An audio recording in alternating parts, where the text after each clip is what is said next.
The history of all hitherto existing society is the history of class struggles. Freeman and slave, patrician and plebeian, lord and serf, guildmaster and journeyman, in a word, oppressor and oppressed, stood in constant opposition to one another, carried on an uninterrupted, now hidden, now open fight, a fight that each time ended either in a revolutionary reconstitution of society at large or in the common ruin of the contending classes. So begins the Communist Manifesto of Karl Marx and Friedrich Engels. This is, and has been for quite some time, a basic doctrine of leftist thought. The world is viewed through power dynamics of bourgeoisie and proletariat. Many over the years have attempted to illustrate class dynamics in a more understandable form. There is, of course, the famous beehive illustrations of English serfdom. There are novels like Les Miserables and the collected works of Charles Dickens. There are propagandist speakers such as Emma Goldman or, more recently, Noam Chomsky. On stage there was Bertolt Brecht. All these polemics and polemicists attempted to illustrate the world of power dynamics to those not yet radicalized, who were and are often unimpressed by the words of Marx and Engels.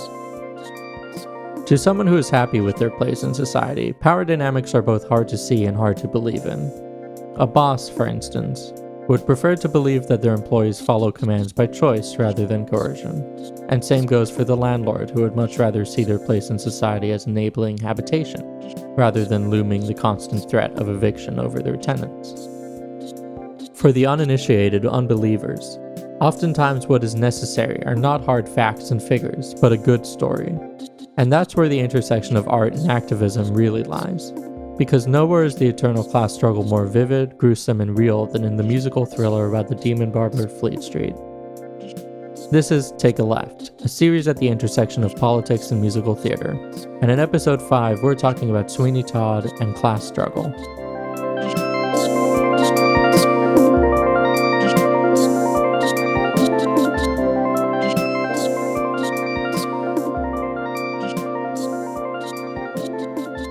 Sweeney Todd is a 1979 musical with music and lyrics by Stephen Sondheim and book by Hugh Wheeler, based on a play by Christopher Bond, which is in turn based on English folklore. Just like the vampires of Romania that represented the wealthy, metaphorically blood-sucking elite, the original legend of Sweeney Todd is a fascinating look into the politics of its day, politics that have stayed unnervingly relevant. Even before the show starts properly, it is politically loaded. When entering the original Broadway production, directed by Broadway royalty Hal Prince, the audience was greeted by a gigantic illustration of the English hierarchy. The show begins when two men literally tear the hierarchy down. The tearing of the hierarchy is combined with a sound we will hear often throughout the show, the shriek of a factory whistle. Set during the Industrial Revolution, the shriek comes to symbolize the many dead laborers of the era, as we hear it almost every time a murder is committed. Sweeney, as described in the opening verse, he shaved the faces of gentlemen who never thereafter were heard of again. This puts him in a fascinating position. He is in the service industry, specifically a service for men who can afford to outsource their shaving needs. But the service also puts him in a position where he, momentarily, has significant power over those above him in the hierarchy. Power in the form of a sharp razor at their naked throats. Sweeney, the new moniker of escaped prisoner for life Benjamin Barker, was once a happy barber who lived with his wife Lucy on Fleet Street. Unfortunately for him, the local judge took a liking to Lucy and framed Sweeney, sending him to Australia so that he could get his hands on her. We are told through Sweeney's downstairs neighbor and owner of a failing meat pie shop, Mrs. Lovett, that Lucy killed herself soon after, but not before giving birth to a girl, Joanna, who now lives under the wardship of Judge Turpin.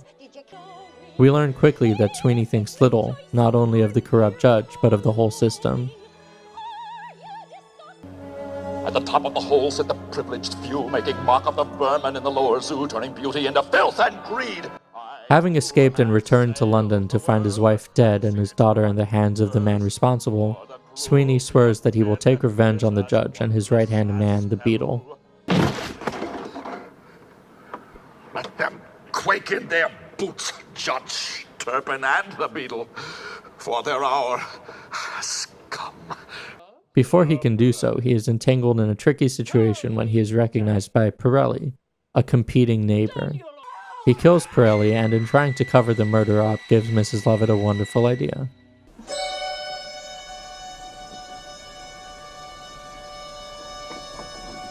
Well, you know me, bright ideas just pop into my head and I keep thinking. Sweeney will murder his barbershop clients, and Mrs. Lovett will bake them into meat pies, solving both of their problems.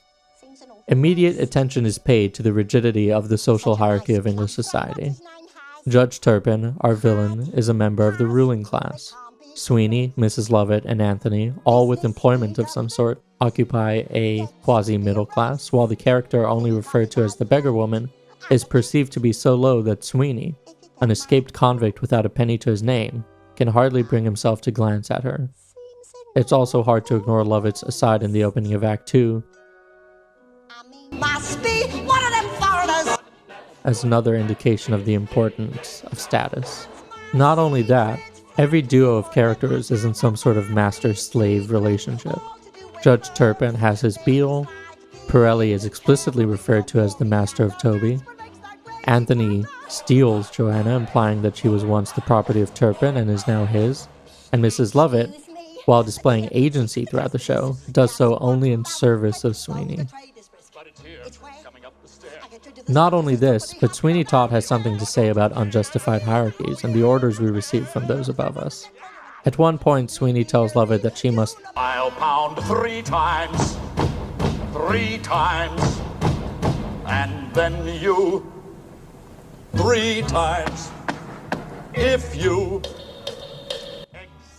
In another, Lovett, thinking off the top of her head, tells Toby that he must And you know the secret, what makes the pie so sweet and tender? 3 times. You must put the meat through the grinder 3 times. What is the significance of 3? Well, none. It's arbitrary. The anti-hierarchical anarchists have argued that they do not wish to get rid of all hierarchies, just the unjustified ones. Within Sweeney Todd, we get to see examples of unjustified hierarchies, ones representing the ones we live through every day, in which the ruling class give arbitrary commands to the laboring class. In the same way that the boss tells the worker how to do their job, Sweeney Todd shoves in our faces the ridiculousness of the orders we are coerced into following every day. Hair itself is an important symbol of the show. For instance, only 2 characters wear wigs. The young boy, Toby, who wears a long-haired wig in order to fool people into thinking that he's an authority on hair, and the corrupt Turpin in his official judicial role, implying that the wig of a judge is nothing more than an attempt to fool the citizenry into viewing him as an authority on justice, when he is the very opposite of such. In the second act, a major component is the practice of asylums selling the hair off of madmen's heads, a horrific symbol of the way in which the bodies of the poor become products for the upper class. Another interesting factor of the portrayal of roles in society within Sweeney Todd comes in the finale of Act 1, A Little Priest, in which various members of society are characterized only by their roles. In this way, the workers of the world are united in Sweeney and Lovett's declaration that Everybody goes down well with beer. Sweeney refers to himself often as just a barber, and he recognizes neither his own wife, when dressed as a beggar woman, nor his own daughter, when dressed as a sailor. Could this be a commentary on the way capitalistic societies rob us of our humanity?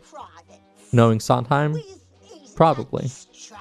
It is in this same song that Sondheim composes a quasi-manifesto for Sweeney and Lovett, who, borrowing heavily from Marx and Engels, declare that The story of the world, my love. Sends a lot of graves, do a lot of relatives' favours. It's those below serving those up above. it is worth noting that the show and Sweeney's arrival in London after exile in Australia is set a year after the publication of the Communist Manifesto and the very same year as Marx's arrival in London after his exile from Prussia. So, what then is the world according to Sweeney Todd?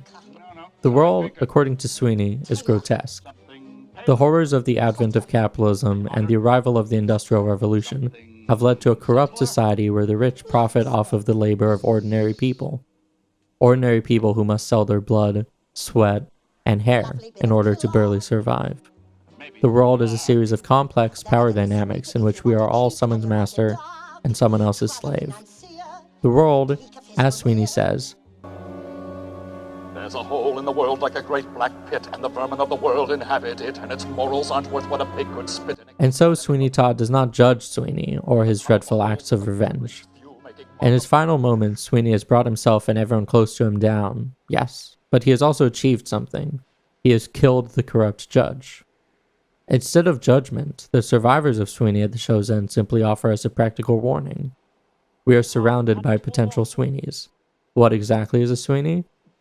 Sweeney wishes the world away, Sweeney sweeping for yesterday. Which describes, well, a lot of us. Sweeney Todd differs from the Communist Manifesto in that it is not really a manifesto. It offers no practical solutions. Instead, it is agitation propaganda, giving a peek into the real world for the uninitiated, unbelieving audience member, who is left with this final bit of advice. To seek revenge may lead to hell. Not everyone does it, and seldom as well. As Sweeney. Take a Left is created by me, TaL, with art by Julie Haupt, and as always, special thanks to Jennifer Haupt. Thanks for watching, listening, or reading.